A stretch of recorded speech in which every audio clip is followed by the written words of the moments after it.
Welcome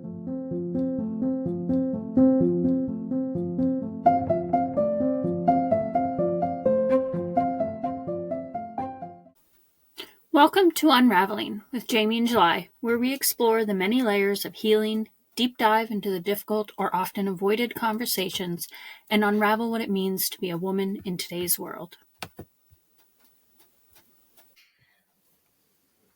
Hey. Hi. How's it going? Pretty good. Good. Okay. Is this our new way of starting now? Yes, it is. Okay. It is. I'm just going to start doing real weird Islander stuff. Good day. No. What are we talking about today? Today we're going to be diving into the legacy of generational trauma, how history has shaped the pain we carry, why reclaiming our story is essential for healing, and how knowing our past through the exploration of women's history, or like you know, I like to call it herstory, because I'm cheesy like that. I think it's important. Helps us rise into our full power. So we'll be looking at the question, how can we heal from something we don't even fully understand? Because like, if you don't know women's history, you don't really understand the women's wound, right? And what we're doing and like where all this generational trauma comes from and the depth of how far it goes. So, because women's history has been erased, rewritten, and minimized for centuries. And that silence, it's a huge part of the women's wound we have been carrying for generations. So if this episode resonates, be sure to share and subscribe to Love Notes from This Life and check out our membership for deeper reflections and practices in healing. But can we just take one moment to talk about Love Notes from This Life? We can, and then I also need to just make a little statement too after we talk about that before we really dive in. I'm really excited about these Love Notes. Like we've been trying to refine this newsletter. Yeah. And struggling with like what we want to give because we just want to give so much. And I think we were both kind of like, newsletter, like that seems so boring. What do we do? Yeah. And then how do we make it more fun? And then, Jamie came up with this idea of sending you guys love notes. And I love it. I love it so much. And they're so beautiful, so inspirational, and filled with just these little nuggets of wisdom. And sign up because they're actually really cool, and it's not something that I've seen anybody else doing. I think they're really unique. They're unique. So we'd love to be sending you love notes. So come on over and who sign wouldn't up. love to get a love note? Yeah. So what were you gonna? I was just gonna say that in support of today's episode, I'm wearing my "It's a Beautiful Day to Smash the Patriarchy" shirt. So I just wanted to make that clear. It's always a good day for that. Yeah, for sure. I feel like I could wear this shirt in support of many of our episodes, but I don't want to always wear the same shirt. Yeah. No. Anyway. Well, I mean, the funny thing is though, is we show up wearing the same shirt because we usually record 2 episodes at a time. So that's fine. That's just the way it goes. But they don't come out back to back. Sometimes. Yeah.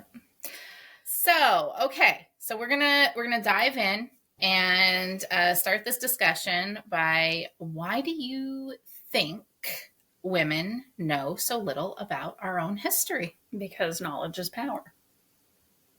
Yes. And it's been, simply yes. Podcast done. Yes, exactly. And it's our history has been hidden from us. Well, and you also it's not been recorded. It's not been recorded, and who's deciding what gets told and what doesn't? The patriarchy. Yeah, exactly. Yeah. So Exhibit A. So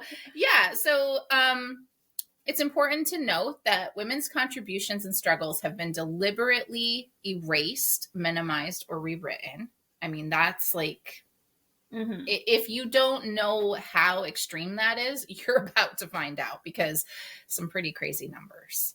So we're taught about men's wars, men's politics, and men's inventions, but not the women who resisted, led, healed, created, and shaped history. And like, when it comes to inventions, holy, like, because women weren't allowed to hold patents, like, and, you know, a woman's not going to invent something because it's not going to be taken seriously per se, right? So men, be it the husbands, the fathers, the brothers, would slap their names on many inventions. It's actually quite shocking how often this was done. So, I mean, honestly, you think a man invented the vacuum? Let's be real. I'm pretty sure it was a woman. Didn't a woman invent the windshield wiper too? Yeah, I don't think know why so. That one randomly popped into my head, but I think I'm just thinking about how much I appreciate I think them. so. And I mean, this isn't an episode about women's inventions, or we could get into that, and maybe we'll do an episode on that. But like, it's quite shocking, and it's infuriating. Oh yeah, is what it is, because they're not allowed to have credit, and even if they were to be credited, they wouldn't be taken seriously. So it would be thought of like whatever, right? Probably even if it was a useful product, wouldn't surprise me. Yeah.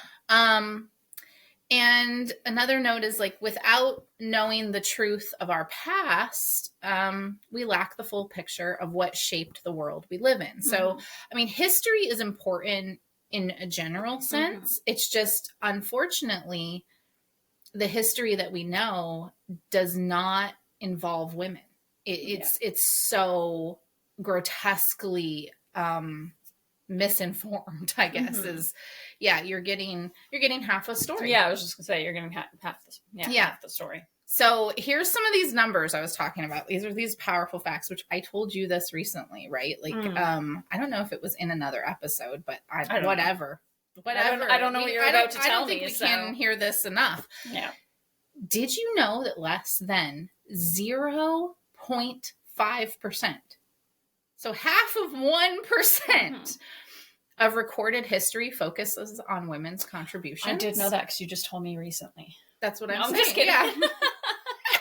But like, I mean, no, that's absurd. If you think about all the history books, I mean, look, right in here, we're sitting in a room filled with my family's books. A lot of them are history, right? And only 0.5% has any acknowledgement of women's role within our entire historical, the civilization of human beings. Like, well, it's crazy when you think about it, when you think about the fact that, like, that's half of the world's population that you're just know nothing about. Yeah. Yeah. No, and it's the part that actually keeps the population, like, you know, births new life. Yeah. So you'd think you'd want to know a little more about that. You might want to know what these ladies who are raising up all these children and stuff, like, what are they up to? What's their stories? Yeah. So some ancient societies saw women as leaders, warriors, and scholars until the patriarchal shifts erased them. And I don't know if, like, I talk to you about this a lot, but like, you start looking into ancient women's history, you start to see more women are prominent. You start to find out that there was much more equality going on. And and then the patriarchal system comes in, it erases it. So, and then we're left with this bullshit. Yeah. So, and then just another little, powerful fact. I was going to say a fun fact. These are not fun. There's nothing fun about these. The term witch hunt originates from the mass murder of women. An estimated 50 to 100,000 were executed for supposed witchcraft between the 14 and 1700s, often as a way to control rebellious, independent, or knowledgeable women. I mean, it had nothing to do with witchcraft per se. I just named my kitten after one of the first women that was accused of witchcraft. And it's an interesting thing because she actually was very powerful, had lots of money. How convenient to try to kill her. Right. She escaped. And now she has come back as an adorable kitten. Yeah, there's no sign of her. They have no clue what happened, but they know that she took her money and left. Good for her. So yeah. But yeah, like it's, and I think we focus on the witch trials. Like it is very common for us as women to go immediately to the witch hunts and be like, that's the thing we're healing. And it is important, but it goes so much deeper. Well, and it's also like, well, how did we get there? Exactly. It didn't just happen. I mean, because that's like the 1400s when that shit starts. Yeah. And now, like, yeah, like it's definitely a way that they had come up with, like, we'll just accuse them of witchcraft. That'll, everybody's superstitious, so that'll work out and we'll get rid of some of these crazy bitches. I think that's probably how the conversation went. Yeah. But yeah, leading up until then, I mean, probably in an accent. Yeah. but like leading up to that, women we were property. We're not considered citizens. We are at the same level as any livestock. We don't have rights at all. And I think this is part of this generational wound. This is why we're afraid to use our voices. This is why we apologize all the time, and so many other things that we're going to get into. Yeah. So first question we'll explore is, if we don't know our history, how does that impact our sense of self-worth? I mean, how does it not? That's what I was going to say. Like, how does it not? When you don't have, like, we haven't had women until very recently in our history. We haven't had women to actually, like, look up to and say, ooh, I would like to be a leader. I would like to be like her. And even though we have those things now in today's society, like, we do have people, Hillary Clinton, Oprah Winfrey, we have women that we can look at and we can go, oh my gosh, like, she's doing amazing things. Yeah. Ooh, I'd like to be like that woman. And we've had that for, several decades now, here and there. It's been growing. Yeah. But that doesn't erase this deep, deep wound that affects so many women who never saw the advantages of, like, they never got to have somebody to look up to. And so they didn't do the things they would have dreams and they would think that they were impossible and they wouldn't pursue them, or they wouldn't even bother to dream. And they were just stuck because, it's generations. You're looking to your mother for guidance and she's looking to hers and so on and so forth. And this just trickles down. And so you see the patterns, making it very challenging to think, oh, I can do this. I can be whatever I want to be. And, we have had, like, our movements like girl power and stuff like that. And it's been good. But at the same time, we're still not dealing the root of the wound, which is, it's pretty extreme, because you're talking about thousands of years of us being repressed. Yeah. Oppressed, and us repressing everything within us apologizing, us being silenced, trying to just be quiet and be small and stay alive, survive. I mean, basically that's what it is women have been stuck in survival mode for generations, going back as far as we can see, right? And why? Because it was actually dangerous to be a woman. So, and it still is in many places. Yeah. So that's my, like, why we wouldn't have self-worth. I mean, yeah. You have anything to say about that?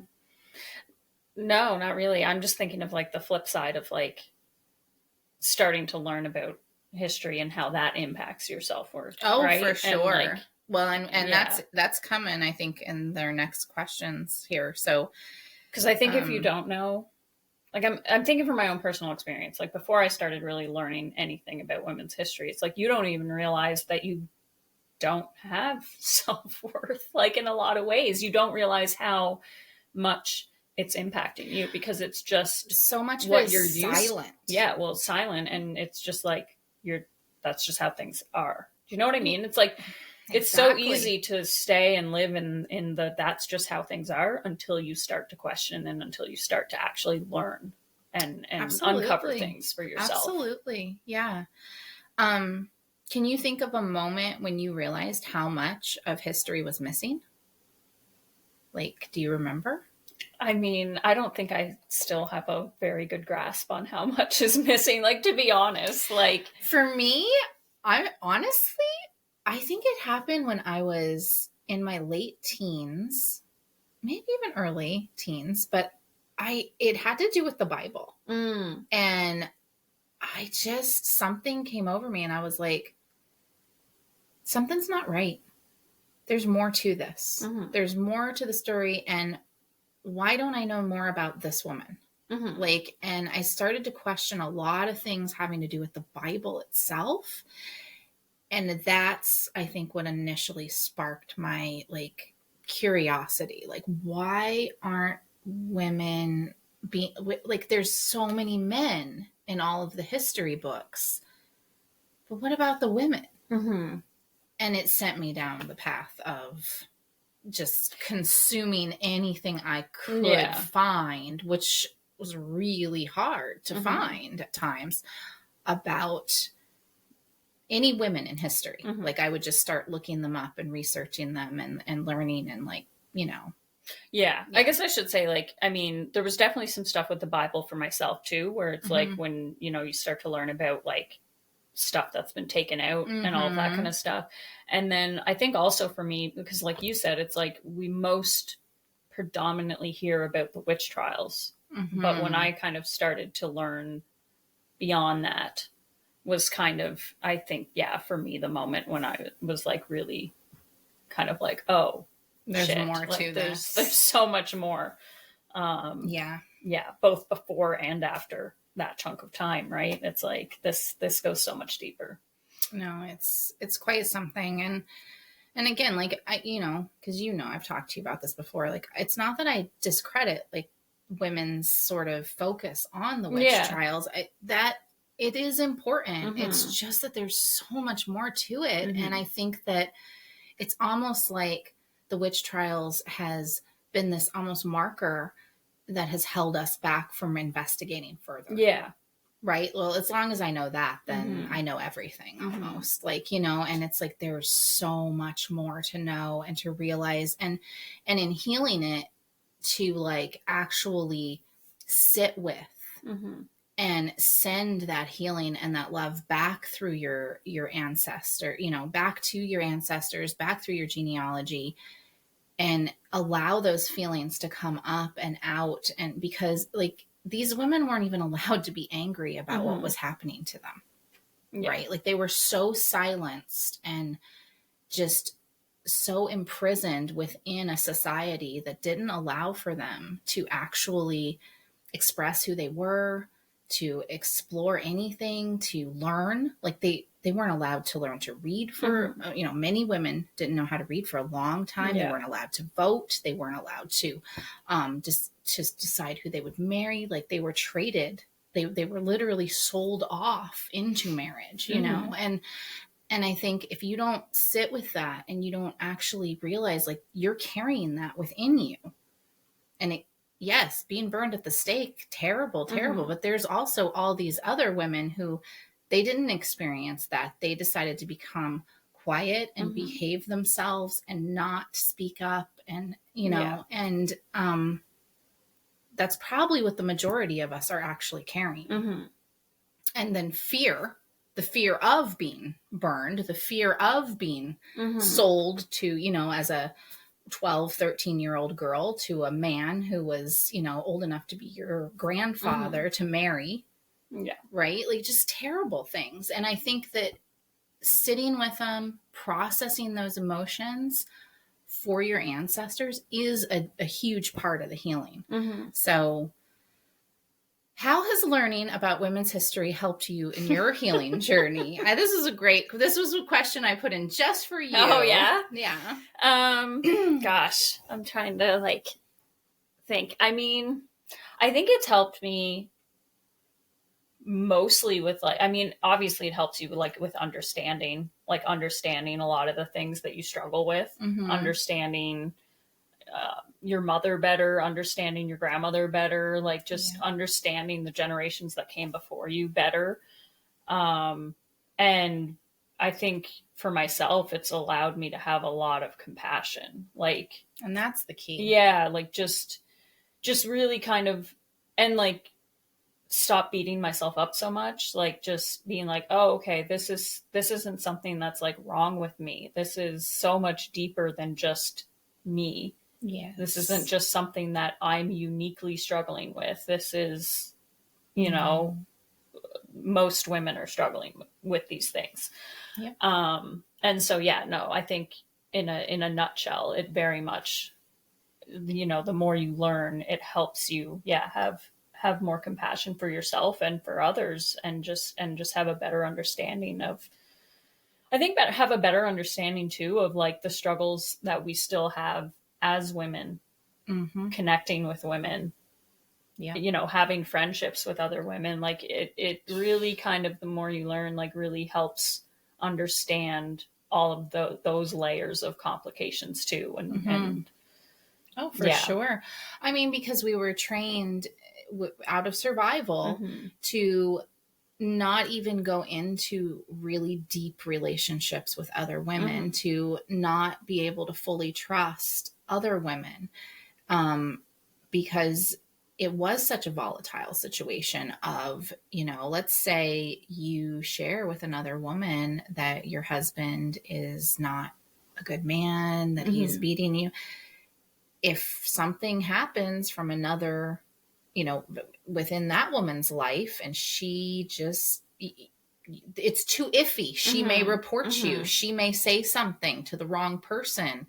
She may think that you're sinful for not being, you know, because she's so in the, like, I've got to stay. She's in survival mode. And she's also fearful. If I know this information, maybe, and then I share it, or if I don't share it, then I can get in trouble. Right. Like so it's playing into this women's history is playing into every aspect of the woman's wound, the witch wound, the mother wound, the sister wound. Like, it's why we have so many struggles. So yeah. All right. So now we're going to talk a little bit about what we know about generational trauma. So, trauma doesn't just exist in the past, it lives in our bodies, cultures, and beliefs. Women have inherited trauma from oppression, violence, control, and silencing over centuries. And the impact has not just been emotional, it's also biological. Studies on the epigenetics, is that how you say that? Yeah, epigenetics. Cool, go me. Show trauma can alter DNA and be passed down through generations. We internalize this trauma through self-doubt, shame, people-pleasing, and the struggle to take up space. I actually want to say, I saw a little, like, it was kind of like one of those social experiments. I saw this on like Instagram the other day, where I might not explain this correctly, but like basically women did this little like social experiment of when you're walking down the street in like a busy sidewalk or whatever, they didn't move out of the way. They wanted to see if men would move out of the way. And like, and basically the study showed that like they got ran into most of the time, like men wouldn't move. It was like, so it's like this, like, it was like this expectation that a woman will move out of the way and like be small and just like, I thought does not surprise me. I was like, it's just so, it's just such a prime example of how this is still such a problem. Yeah. And we don't see it as a problem. We don't think of it as the big problem it is, because we're like, well, we've come so far. Yeah. We've come so far. We're allowed to speak out now. Mm-hmm. We're allowed to speak up. We're allowed. I mean, are we? Well, because we also are labeled too much. We're allowed and to speak up, but like, how many of us do?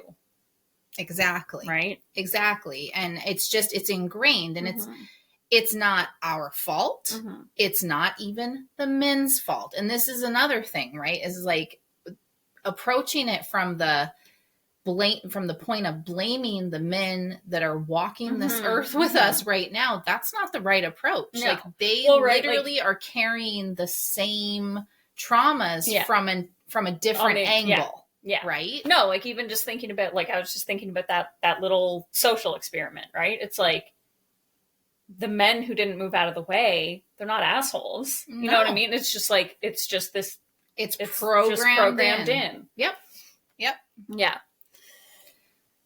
Okay. A few more things on generational trauma. So studies on Holocaust survivors, their descendants, showed trauma markers in DNA. A similar phenomenon has been found in communities affected by colonization, slavery, and systemic oppression. Yep.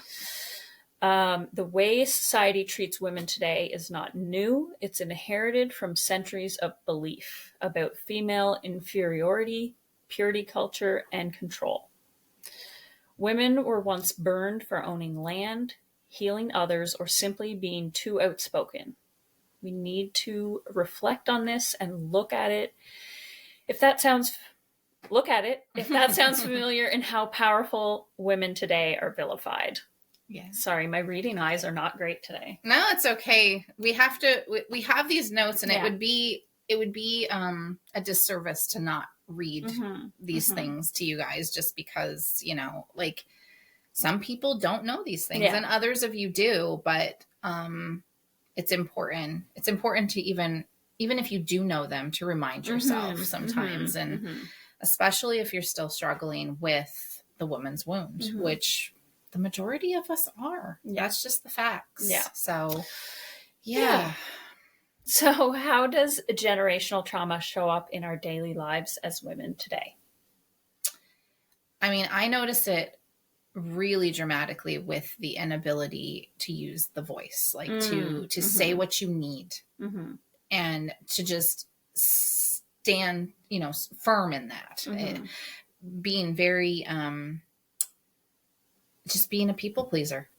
The people pleasing it's really a problem for women. And then there's a lot of stuff with the self-worth and self-doubt that I think is coming through. And, it makes me so sad when I hear women, obsessing over their looks and just, demeaning themselves. Like, no, when I've had women confide that, this is pretty common, that they they beat themselves to a pulp while looking in the mirror, hating on themselves.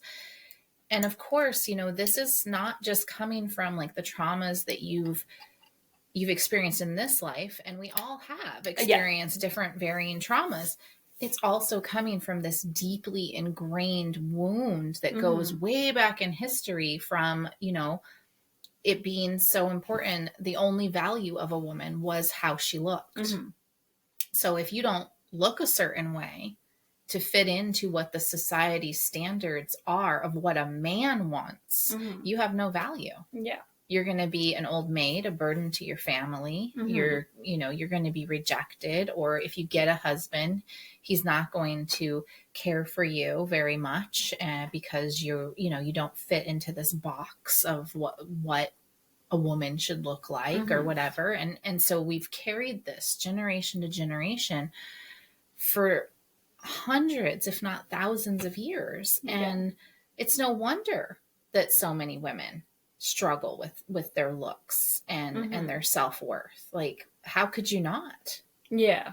You watched your mother do it in some essence, more than likely. You watched your grandmother do it. And, and then, your mother watched her mother and grandmother. Even if you didn't, which I mean, we all did, because to some degree, we all come from people. Yes. But it's like, even if you didn't have it so much in your like family life that you witnessed, you're still going to get it externally in society. Like it's just there. It's everywhere. It's woven into our society. We'll have another episode coming up where we talk about capitalism and women, and it's woven into our society for the benefit of a patriarchal system. That we feel like shit about ourselves. That's just the bottom line. And so, you know, if you feel like shit about yourself a lot as a woman, congratulations, because that's literally what they've programmed you to do. So you've met the mark, you know, and unfortunately you've met the mark, right? And it's like, you can rise out of this. You can say, you know what? Fuck this. No more. Like, this is ridiculous. I'm not going to play into this shit. Yeah. Right? I'm cussing a lot this episode. And you're a little feisty. It just gets me it's cool. Just like, it's cool. It's so important to me that women realize how powerful knowing our history is. Yeah. That they realize that this is something that was taken from us against our will. It was never even an option that was given to us. Like, do you want to be in the history books? Would you like to be part of? Yeah. I mean, we birthed, a woman birthed every single man that has a statue made after him, that is written throughout the history books as some great politician or great inventor. And a woman raised those men. But yet the women have been just pushed to the wayside and we're worthless within the historical perspective, right? And it's not okay. Yeah. It's not okay. And it's something where we have to demand that this changes from this point on, because there's some pretty startling facts about how much women's history is on the internet now. So like, obviously, you know, the 0.5% is in the books. Right. But they've now looked at like Wikipedia, and it's only, I think it's 17 or 18% representation of women. That's it. Yeah. I mean, so it's still a gross imbalance, right? Yeah. Yeah. No kidding.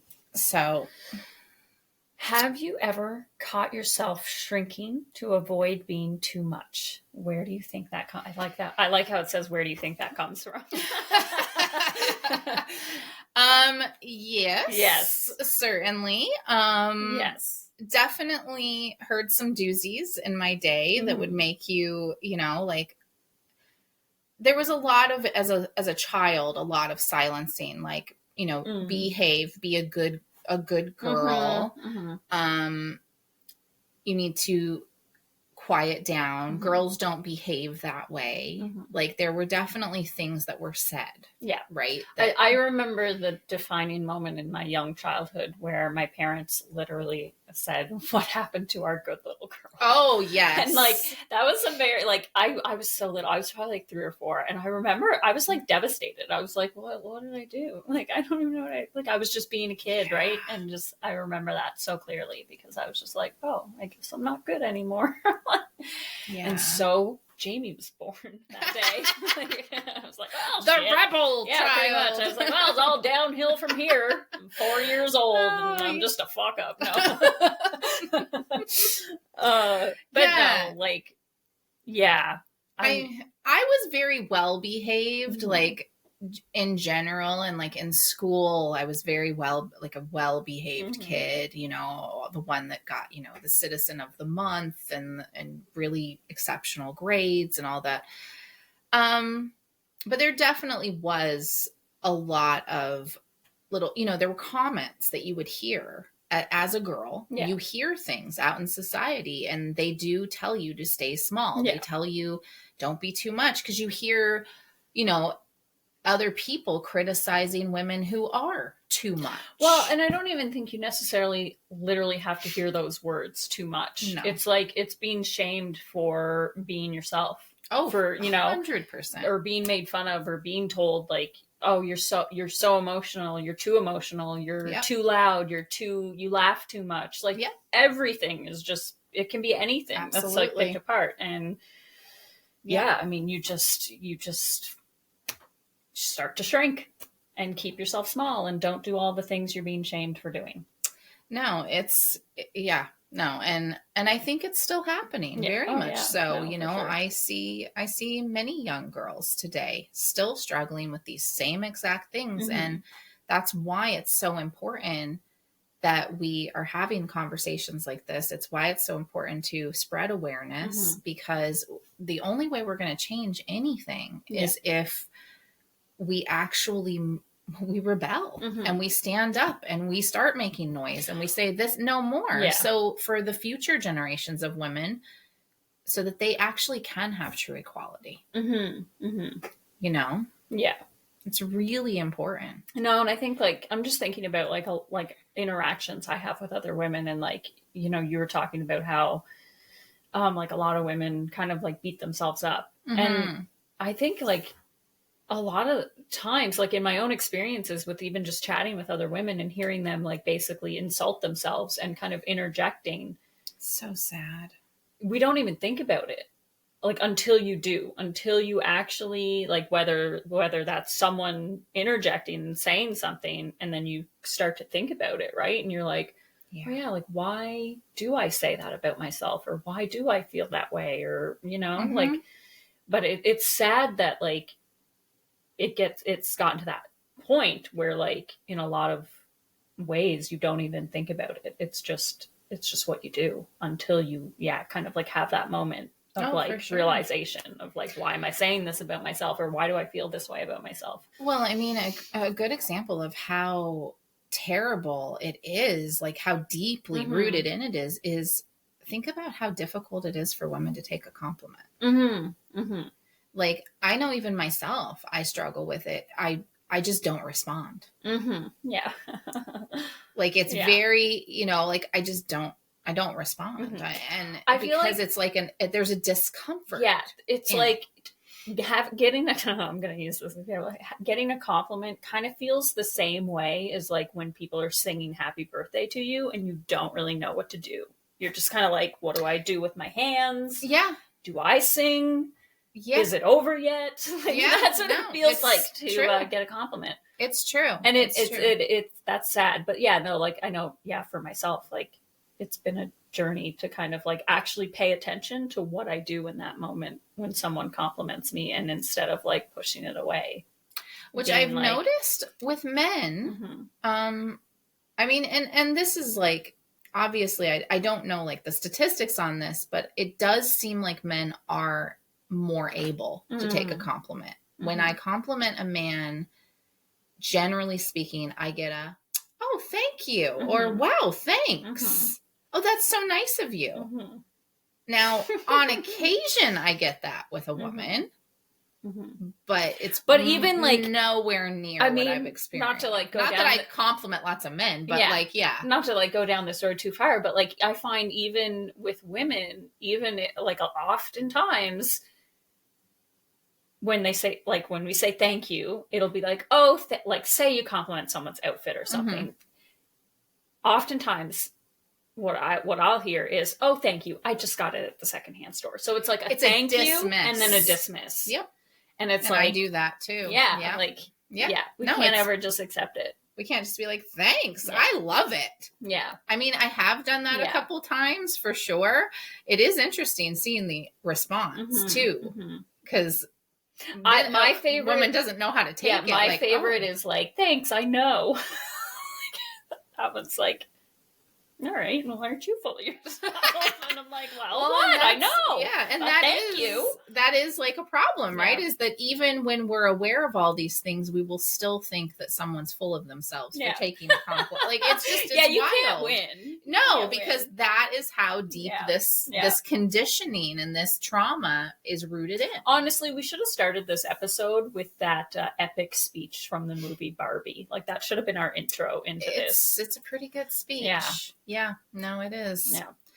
Oh, so hey. What's an example? What's an example of something we think is just how things are that actually comes from patriarchal conditioning? There are so so many things that there's so many subtle things that we wouldn't even like think of, but just the mere fact of like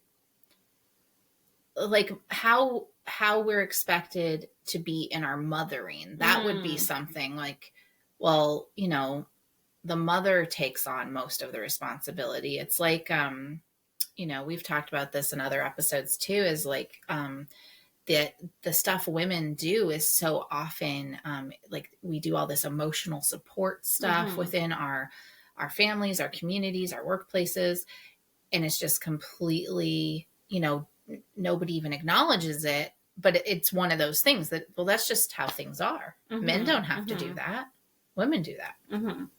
You know, like the women remember all like the birthdays, they arrange the birthday parties. They do like most of the cooking. Yeah, they do most of the cooking, and it's not uncommon still for women to do the majority of the cleaning. And, you know, I think there is definitely more balance that is arising. I think that men are moving more into helping more, realizing, oh, well, wait a second, like I'm an active, this is a partnership. And I do see some very healthy relationships forming, but we've still got a long way to go. Like, even if, you know, people listening, like if they're experiencing, you know, like a relationship that's completely equal, it doesn't mean that that's what the majority of women are necessarily going through still. And really, truly, the majority is not. The majority is not, you know, basking in equality here.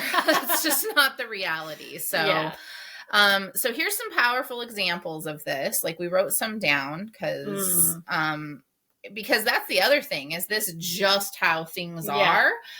It's almost hard to fully identify in the moment because it's how it's always been. Well, exactly. Like I said, you don't really know to question something until you realize it. Yeah. Like, So taking your husband's last name, prime example.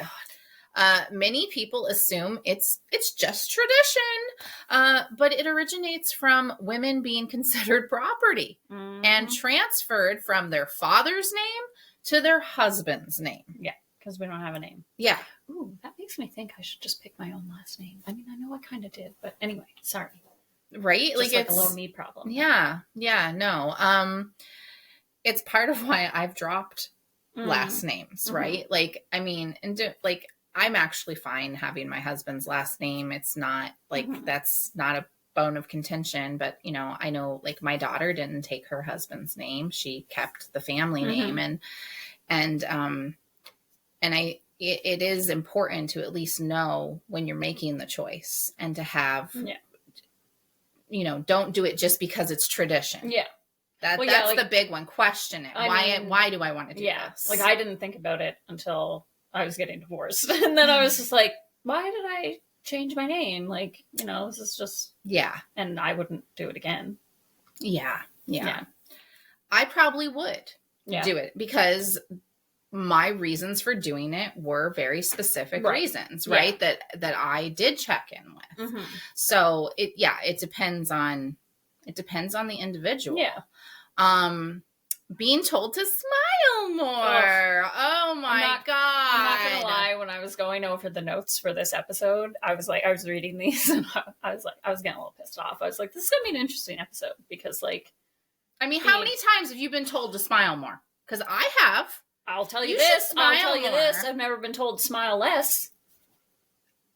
That's for sure. So why? But why are we told this, right? Like, you know, here's the thing. It's like not even just like, here's what I can't wrap my head around is the fact that, like, a fucking stranger walking down the street is going to tell you to smile more. Like, it would be interesting to know what it's like to live in that world for a minute where you have that amount of audacity to speak to another person and tell them to smile.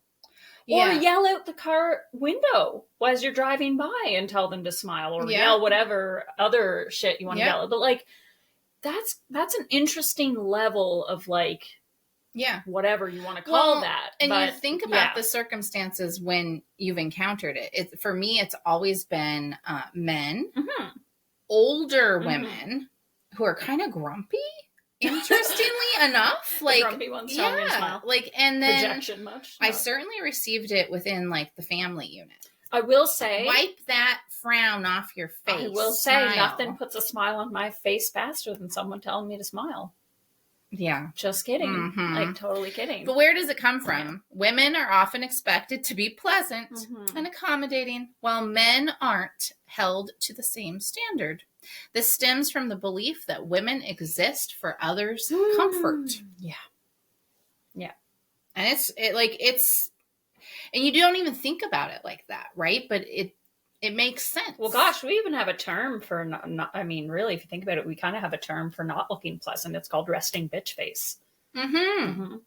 So let's embrace resting bitch face. Let's give it a new name. Let's give it a resting, new I'm name. Exhausted from all the smiling face. Yeah, like, I'm done. Yeah. And deal with it. Yeah. Earn a smile, motherfucker. Yeah. How about that? Yeah, there we go. Another one is like, oh my God, that'd be so funny. Why do you smell? Why didn't you make me? Like, oh my gosh. Another one is modesty equals respectability. I mean, we all know this one. It's, been pushed on us with like how we dress and all of this, right? Like, and then, I mean, for that one, you get into the whole like religious side of that too, like from my own upbringing, right? With yeah, the whole for sure. Having to dress a certain way and all that bullshit. And this comes from the idea that women's worth is tied to how much skin she covers. While men can dress however they please, comes from centuries of controlling women's bodies and sexuality. I'm sorry, I paused because I was thinking about that day when you and we were out, and that the guy was just like, it was boiling hot. We were blazing hot, and he was shirtless. And we both were just like infuriated. Like, this is such bullshit. I still have an issue with the fact that like men can just whip off their shirt wherever they want. Yeah. And not wear a shirt. But if we did that, we'd get arrested. Yeah. Indecent exposure. Yeah. Still to this day. Yeah. And it's ridiculous. It's bullshit. It's actually ridiculous. And we have shame about the whole thing too. I wonder what would happen if we just didn't wear pants. Like, let's just switch it up. Like, we're all like, like, they can wear no shirts. Why can't we wear no shirts? Fuck it. Let's get rid of pants. I think technically, if you're still wearing underwear, you're still covered. So, like, is that indecent exposure? What if you're wearing like boy short underwear? Like, I'm just probably. We should start some social experiments.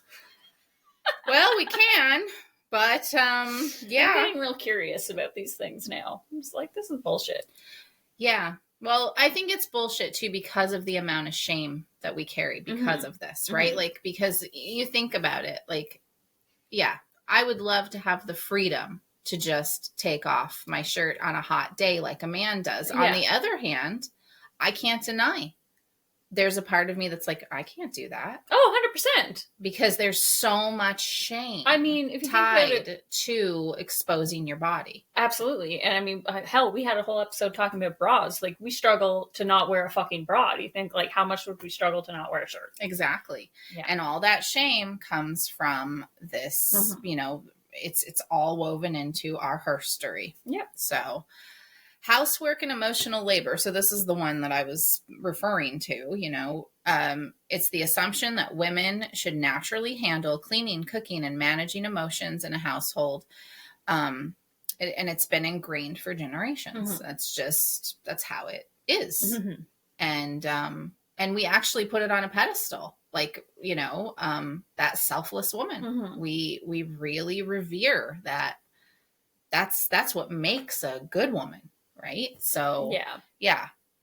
Shame around aging. Well, I have to say this one, we are starting to change. Yeah. I see it happening. It's like a little inchworm, just inching along, making some progress. I mean, with that one too, I will say it's been nice to see a lot of celebrity women. Yes. Really speaking up about that and kind of saying, fuck that. I'm not playing this game. I'm done. Yeah. I'm aging. I'm aging and I love it. Yeah. And it's powerful and it's awesome. And, I could definitely see like now seeing these women who are speaking out about it and how awesome it is to age,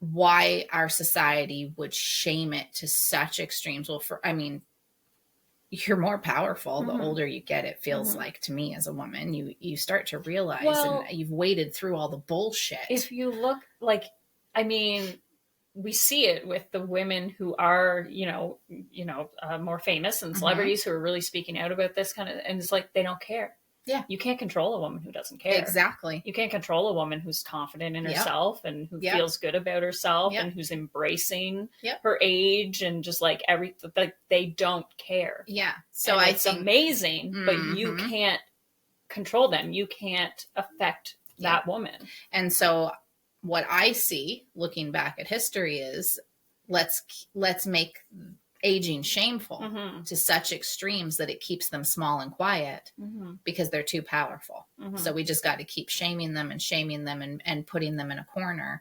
They're useless. They can't produce children, right? Yeah. So what good are they? Yeah. And so we just got to keep them now as they get older as quiet as we possibly can.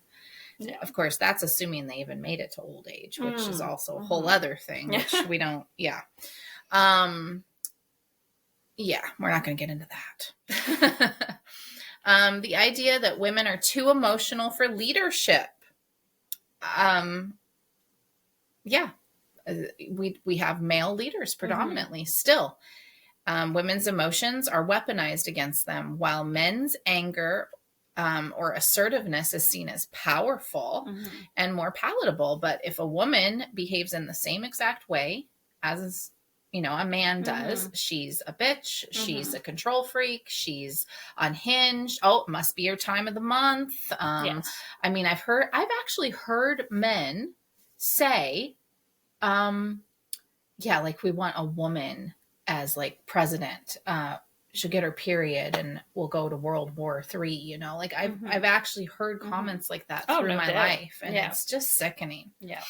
I mean, let's be real. If women were running things, we'd get to peace a lot faster.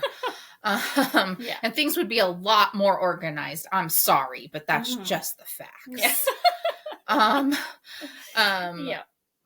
Diet culture and shrinking ourselves, like that's just the way it is that we all need to fit into this box of how we look. The obsession with thinness isn't just about health, is the thing. It's deeply tied to the idea that women should be small and take up less space to be more palatable. And I don't think we think about it that way. Like that, that would be the reason to push women to be skinny, to be super thin, is that you don't want them to take up more space and just be. But a man, we also don't want them to be physically strong either. Well, yeah. No, we want them to be weak as possible. And over apologizing and people pleasing. Many women automatically apologize for things that aren't their fault. A learned survival mechanism from a culture that punishes them for asserting themselves. I mean, it was only in, I wish I had the statistic right in front of me, but like in the US, a husband raping his wife was like only became illegal in my lifetime. Yeah. Like that's crazy. No, that is crazy. Like there was no, like a man could just do that. No problem. No, nothing wrong with it. So, and that's sickening to think about. Same with domestic violence. Like they beating your wife, that was just normal. That was a completely normal thing for hundreds of years. Got to keep her tamed. It's your property. Yeah, it's your property. You can do whatever you want with it. Yeah. So, and then the idea that motherhood is a woman's purpose. I thought you might like this one because I know that you have some experiences with people. Like women are often told they're incomplete without children, but men are rarely pressured in the same way. This is rooted in the belief that women exist to nurture and to serve and to pop out babies. to, no, for sure. keep making some farm hands. Yeah, no, I mean, I do think that, like, that is another one that I've been seeing more and more women speaking out about as well. Oh, like, yeah, you for know, sure. like normalizing the whole, like, not having children. So that's good. It's good. Because you've encountered this, like, with people being like, well, are you going to have kids? Right? Oh, like, yeah. Yeah. Like, yeah. Are you gonna have children? Well, you're gonna settle down soon, right? Well, you better get cracking. Yeah. Time's a ticking. Yeah. I've also had the experience of straight up being asked in job interviews if I have kids, which you're not legally allowed to ask. But, and yet they somehow find a way around it. I wonder if they ask men that in job interviews. I would be stunned. I'm sure it's happened. I mean, it's not happened to me in all interviews by any means, but it's been a few. Well, I think that a man in a job interview being asked if he has a family would be a good thing. Mm-hmm. He's a family man. That means he's probably more dependable and he needs to provide for people. I mean, when I've been asked, it's been asked in a way of like, how much can we use you? How available are you? Or do you have demands at home that are going to constantly be pulling you away from work? Yeah, that are going to cause us an inconvenience. Yeah, exactly. Yeah. Okay. So, reclaiming our history. Mm-hmm. The question is, if knowing our history is part of healing, where do we begin? And that's a tricky one. That is because when you're talking about thousands of years. Well, and I was thinking about this, and like we do have a few notes here that I'll get into in a minute, but I was thinking about this last night when I was looking at the notes. I think that's a big reason why so many people kind of don't dive in, is because it feels overwhelming. It can. You know, like when you think about it and you're like, oh God, like where do we begin? I think it can be overwhelming and easy to just like want to avoid it altogether because there's so much to learn, kind of thing. And I think it can feel very overwhelming for sure. I'm trying to look at it from the perspective, because, for me, it's become a passion. Yeah. It's been something that I've been cultivating for the last probably, about 3 decades, right? Of just trying to learn everything I can as best I can while raising 5 children and trying to teach my children, how important women's history is, how important women are in the world. Honestly, I think that my kids know more about, the importance of women's history than probably most things, because it was just constant me being like, it's very important. It's very important. Women have to be treated differently, and just constantly reinforcing that for them. And I mean, I can imagine it would be extremely overwhelming, especially in the sense of like the healing aspect, because healing itself is kind of, can feel daunting. And then to face this, that to actually truly fully heal these generational wounds, you need to delve into history.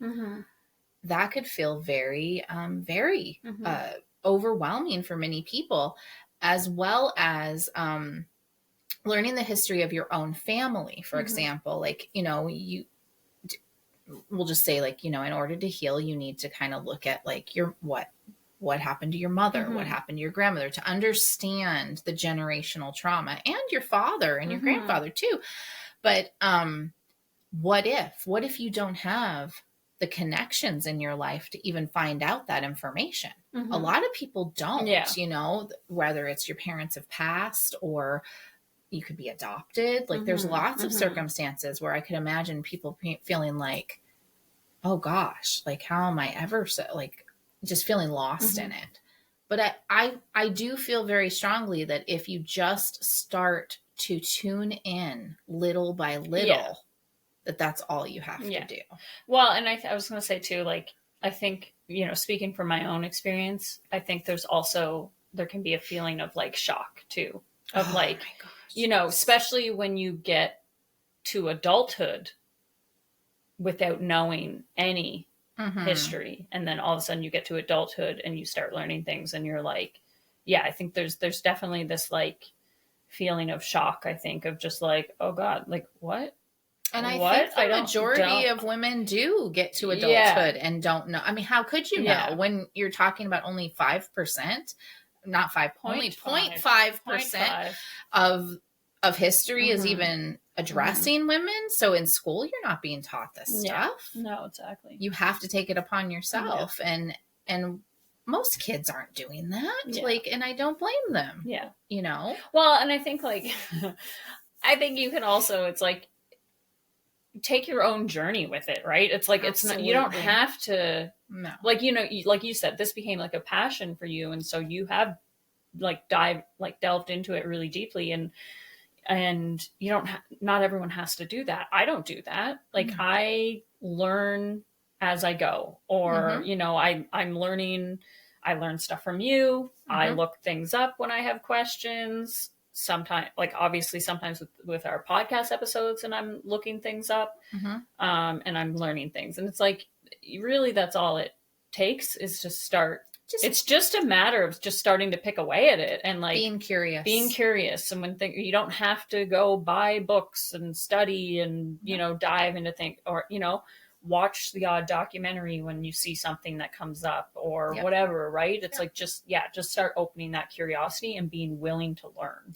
And I think also one of the keys in the, you know, learning and being open is not shying away from what's hard to look at. I think that's something that a lot of people struggle with, and is it's too much. It's too hard to know. It's too, you know, and I get it. Yeah. Same. But your ancestors went through that shit. They kind of need you to look at it. Like you just have to know. You just have to read it. They went through it. Thank God all you have to do is read it. Yeah. Exactly. And I do find that is something people do, is they avoid on many subjects. I mean, you know, we'll take as, you know, women's history, that's what our subject is, but let's just say the Holocaust, for example. That's a terrible thing to look at. Slavery, terrible thing to look at, you know, in history. There are things about that are so hard to fully digest. And yet, if we don't look at those things, we are setting ourselves up for those things to happen again and again and again, because history repeats itself. So the same goes for women's history, and women's history has just been repeating itself over and over and over for thousands of years. Well, because if you don't learn, you're blind to it. You're completely blind to it. And you're sitting here and you're going like, oh, I wish that I had more self-worth. Well, where the hell does that come from? It comes from going back hundreds of years of your ancestors being taught that their worth was tied to something that was impossible to obtain, or that was, you know, just their looks or whatever. And so you're carrying this. You're carrying this generational trauma with you. If you've heard, like, within your family lineage, you know, there was domestic violence, you're carrying that trauma. And for most of us, that's in our family lineage. Like, let's just let's call it what it is here, right? Like that somewhere, I mean, it's important to recognize that, you know, when you start going backwards generations and that family tree starts branching you've got out, everything. You've got everything in there. And I know it's crazy to think about it, but you kind of have to think about it. You have a murderer somewhere. You have someone who, probably several women that were abused terribly. You've had women who have died in childbirth. You've had probably a rapist. Like, the chances are you've had just about everything, because that's just the reality of being a human.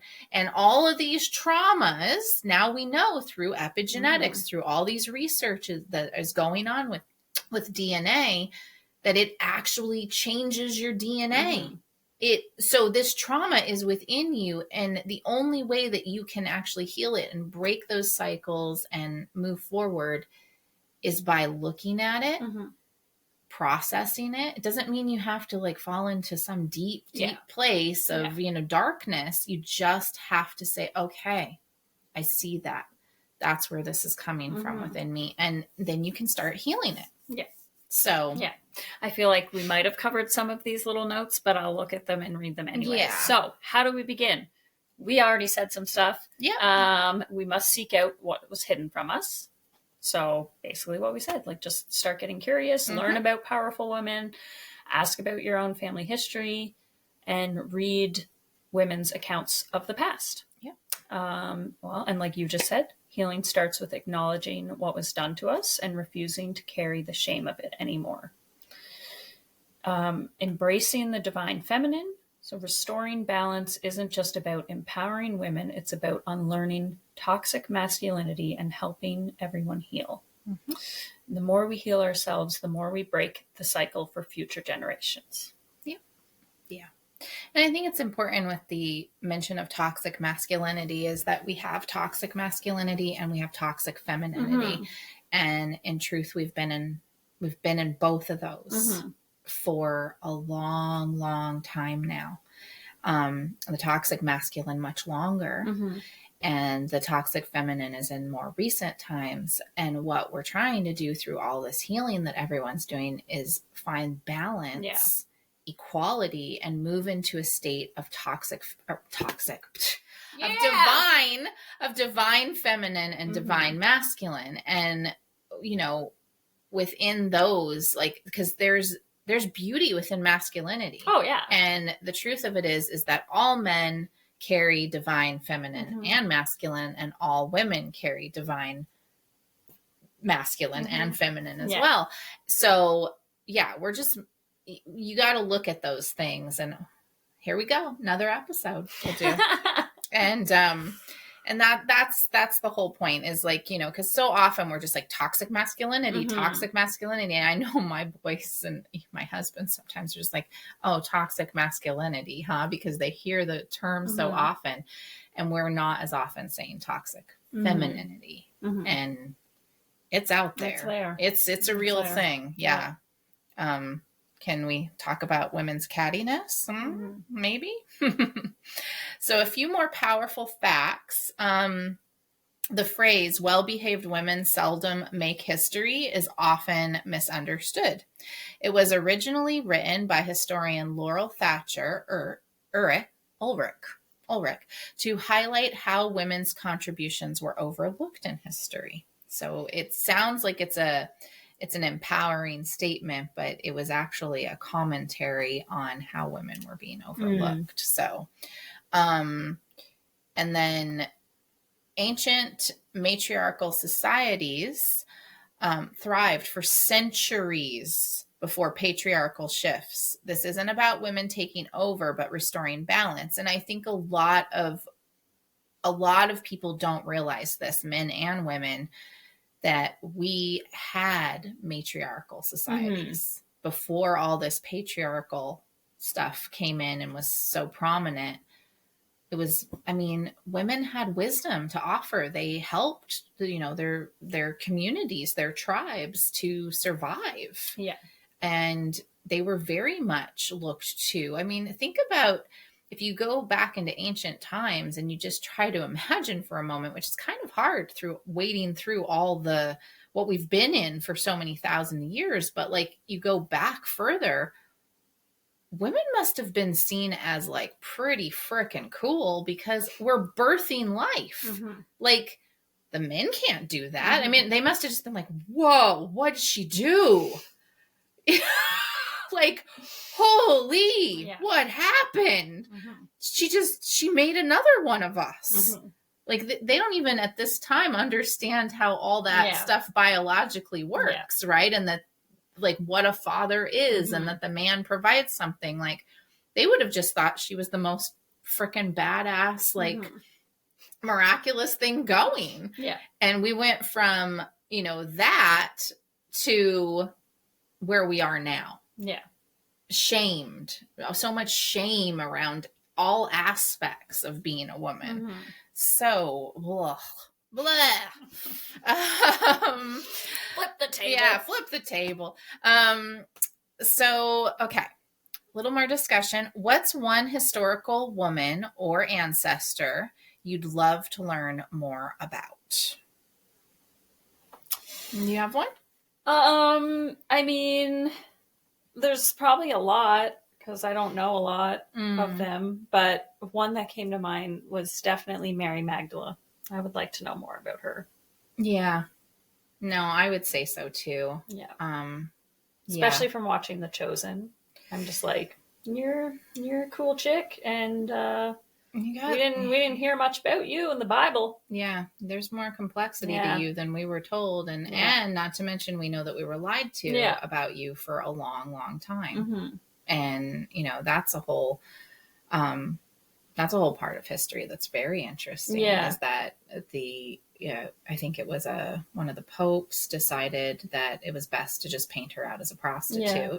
This happened much later on in the scheme of like Catholicism and Christianity, and then it's only in recent years that they've decided to be like, oh yeah, no, she actually wasn't. Yeah. No, it's like, I forget what, I think you shared something on Facebook a while back or something about a woman who, and I can't remember what it was about, but I know it was like one of those like history, you share them quite often, like little stories about like women in history, and there, it was talking, I think she was a writer or something, and basically like none of her work was recognized. She was like thrown in a mental institute or something like this. She was an artist. And then it was like, it was like, hundreds of years after she died, then her work got recognized. And I just read that and I was just like, I was so pissed off, because I was like, what a bunch of fucking horse shit, where like, you're gonna, like, you lock this woman up in a mental institute. Oh, and then a couple hundred years later, oh, her work's amazing. Go fuck yourself. Like, I mean, that's great. Yeah, I want to say like, the work, name was, it's great that the work was finally recognized, but like, if you think about the amount of women that probably happened to, it's like beyond what we can even imagine. For recognizing her hundreds of years after she died in a mental institute that you put her in. Like, how terrible. No, it's beyond what we can I'm cursing a whole bunch. Well, it's infuriating. It's and it's important to go ahead and get angry and get infuriated so that you can light a passion within you to actually take some responsibility to learn this stuff. I think we as women do need to get angry, but like that healthy anger. Yes. That is 100% put into passion and fire and not the toxic femininity. No, and understanding it's not men's fault today. Yes, exactly. It's not these men's fault that this stuff happened. No, exactly. We're all victims in this. I mean, yes, there is these, these sort of leaders like the 1% that are doing the conditioning and profiting off patriarchy and capitalism and all that. But in general, we are all victims within this process, because it's like I point out, I've pointed out in different circles we've had before, like sending healing to the men, because the men, so many of the men in our, generational lineages, they would have seen women they loved treated terribly. They would have seen their mothers being mistreated, and this would have been confusing to them. Like, what? But that's my mother. I love her. Why is she being treated this way? As little boys, right? They would have had to witness their sisters being treated less than them, and there would have been the confusion around that and the traumas related to that. And they also, they had their own stuff going on of like, with boys don't cry and staying strong and being, that whole toxic masculine stuff being forced upon them. And there were certainly great love stories throughout history of men and women that were together, who did love each other. And there certainly were many stories where those women would be taken and burned at the stake for being a witch or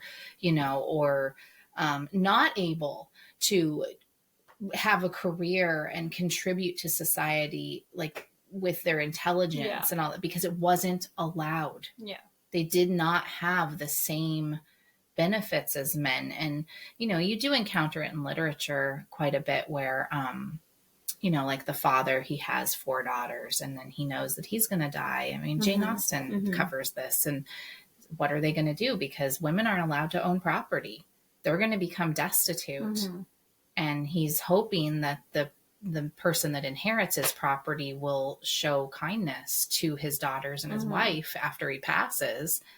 And it's just on a hope and a prayer that that's going to be, because you can't demand it. You can't, you know, like these were very challenging situations for the men as well. For sure. Yeah. Like they weren't all bad. I think that's part of like, you know, when we're talking about doing this work and healing and all of that, it's like, okay, we as women can only do our work as women for healing. Like we can't help them, like the men heal. We can only do our own healing, but we can understand both. Like we can learn to understand both and look at both sides. And instead of, getting to that, like blaming the men or any of that, doing exactly what you just did and being like, hey, like, you know, understanding and having compassion for both sides. Yeah. Because it's not the men that we know and love today who have done this. No, right? No. And I mean, it's one thing when we need to stand up and say like, and be loud and be heard, like to get new laws passed for how we treat, you know, rapists and child molesters and these types of things. And women, yes, in those cases we can get good and angry and be like, enough is enough, like no more, done with this. But as far as getting angry to, you know, like using your anger as a fuel for passion, that's coming from a different place. You're right. And it's well, and I think it's also healthy in general to like, it's like allow yourself to be angry, because we're also told we're not supposed to. Like anger is this like bad emotion that we're not supposed to feel and all of that. So well, we're not supposed to want equality either, because I mean that's feminism. And feminism is a dirty word. We've made that a dirty word. It's the worst word you've said on this episode. It's unbelievable, right? And that's something we can deep dive into at another time. Is, you know, feminism has been made a dirty word, and it look it up, because what it means is equality. That's all it. Legitimately, it doesn't mean women ruling everything and running everything. But some 50-50. And yet, because of how our society is structured, we've even turned that into something negative and a dirty word. And I myself, even, you know, I go back not that far, and I was just like, well, I'm not a feminist because it's a bad thing, right? So, like, they even took our word. Yeah, I got real fired up about that whenever I first kind of really thought about that. Yeah, no, but, I mean, we got to make, I'm going to t-shirt, feminist and proud, like, so anyhow. It's one of my favorite F words. Yeah, I love that F word. So, okay. Oh, and as far as like, okay, so historical women, we're still on the same question. Wow. Historical women, there's so many historical women I want to learn about still, and I'm always learning about this. Like Jamie can vouch for this. I'm constantly coming up with something new. As far as my ancestors, I would so much love to know more about my Cherokee ancestor. We don't know much, and I would just really love to know more about her, because the bits I know, her story is very complex. Yeah. So how about you? Do you have like a grandparent or something that you'd like to great grandparent? I don't know. I mean, I do, but I don't know. But no, with you saying that, like, I would like to know more about, because we have like Mi'kmaq lineage from here on the island, and I would like to know more about that. But a lot of it is non-existent for information wise. But I found great healing in exploring the different tribal cultures that I've descended from. I'm now looping back around to my, Gaelic ancestry, right? And remembering, because I had first explored that when I was really young. It was sort of one of the first things I got into.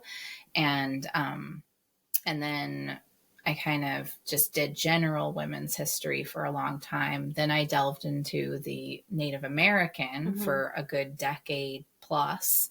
And now it's gone full circle. And yeah, there's just so much that you can learn.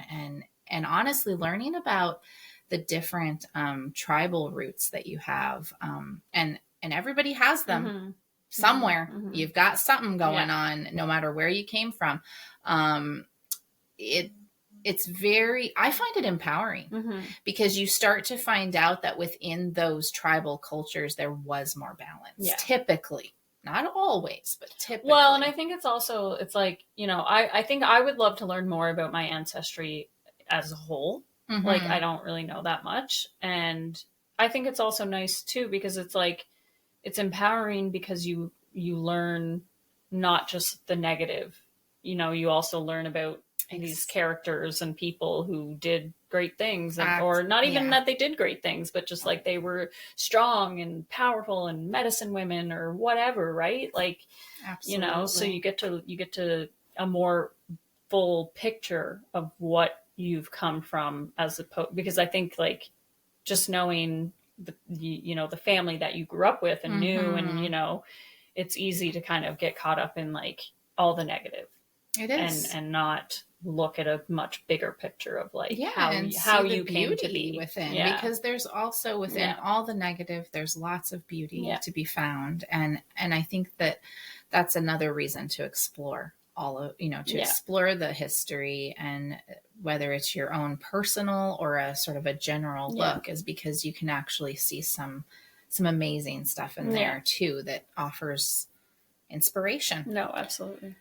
So, how does knowing our history help us reclaim our personal power? Well, I think we just talked about that. Yeah, like it's really essential. I feel very, very strongly on this, that it does help you in your healing journey. It helps you with your empowerment, finding the connections to where you came from as best you can. And like I said, like if you come from a situation where exploring your family history is more complex, like myself, there's still lots and lots that you can look at. And, you know, you can trace. I mean, we have that great tool with ancestry.com. Pretty cool thing. And it's amazing how much you can find out through that. So let's see. If we don't heal these wounds now, how do you think they'll continue affecting future generations? The same way they've affected us. The same exact way they've affected us. And it's really important that we are not only just looking into this, but we're speaking to each other about this, you know, having different conversations with our girlfriends. I just learned the coolest thing. Oh my gosh, I just read this book. I was like, what did you just learn? No. I thought you were going to tell me something there. No, I told You're just giving examples. Yeah, okay. Like, I mean, wouldn't it be, because we have conversations like that. Like, it's really neat. I was ready for one. I know, but I'm sorry. That's fine.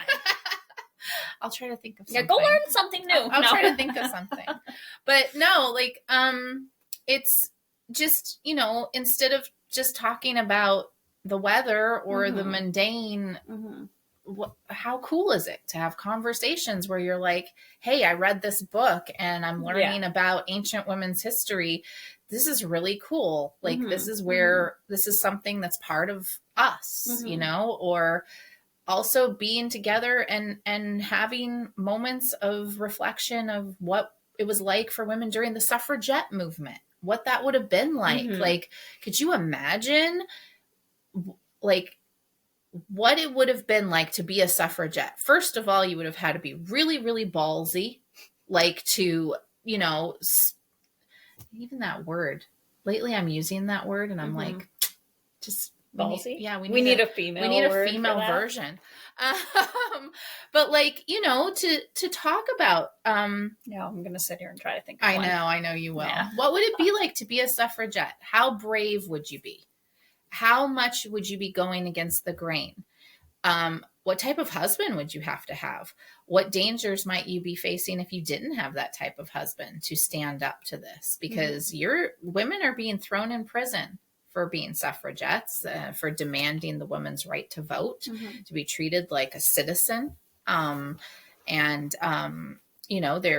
being force fed. They're being like, there's a lot of history there to explore.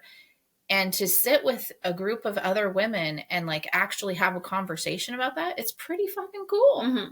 And it helps us. It's all part of helping generational healing. Yeah. So, and that's just one example. I mean, we can get into witch trials. We can get into just bra burning.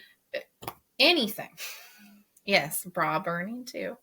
Yeah. So I think it's really important that that we do explore it, and we talked amongst ourselves about it, and we talk openly with the younger generations about it. They need to know, because it is actually quite shocking. The younger generations aren't just not being taught women's history like all of us were not taught it. They're also just not being taught history. Yeah, it seems. So it's really important that we have these talks. Yeah, they happen in my kitchen regularly for hours and hours of conversations about historical events and happenings. And Jamie knows it's quite something. So, let's see. The education of the Edgecombe kitchen. Yes. Yeah, truly. What's one way we can start rewriting the story right now in our own lives? By taking responsibility and taking action, taking interest. And like I said, one thing at a time, because it is so much. Just find something. There's so much that you can explore. You just start somewhere. I mean, like I love reading old literature, Jane Austen was a favorite of mine early on, and Louisa May Alcott with Little Women, that was my favorite book. It is my favorite book. But you start to get a really good glimpse of what life was like for women when you look at some of these older writings. But if that's not your vibe, if you're not much of a reader, there are multitudes of movies and documentaries out there. And if you don't want to learn about that particular part, you can explore into different tribal cultures and what they were like for women. You can look at different laws that were made against women. They're like, it's endless what you can explore. So you just start. And for many, one of the easiest ways to start is to go and have a conversation with your mom or your grandma and say, what was life like for you when you were a girl? Did you find it was hard to be a woman in those times? What did you face?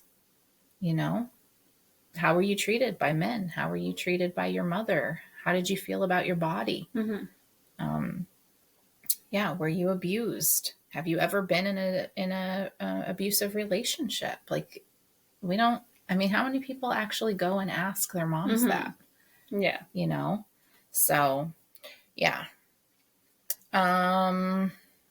Okay. I guess we're going to wrap it up. You ready to wrap it up? I think so. Yeah. I think we can. In closing today, here are a couple of reflection points to consider. If women's history was hidden, how much of our power has been hidden too? And that's why we go and explore this, because our power was taken. That's the facts. And what is the best way to honor the women who came before us? So I've got here in the notes, perhaps by taking up space, healing loudly, and rewriting the story. And I think that there's lots of ways we can, by learning their stories as best we can, by tuning in, by just putting ourselves for a moment in a journal entry in their shoes. Yeah. That's a powerful practice right there. Is what would it be like to have grown up in my mother's time? in my grandmother's time, just looking up some simple facts about what was going on for women during that particular time, and then doing a journal entry. Mm-hmm. What would that be like? Pretty powerful. But yeah, we need to take up space. We need to stop being afraid to use our voices. We need to stop people pleasing.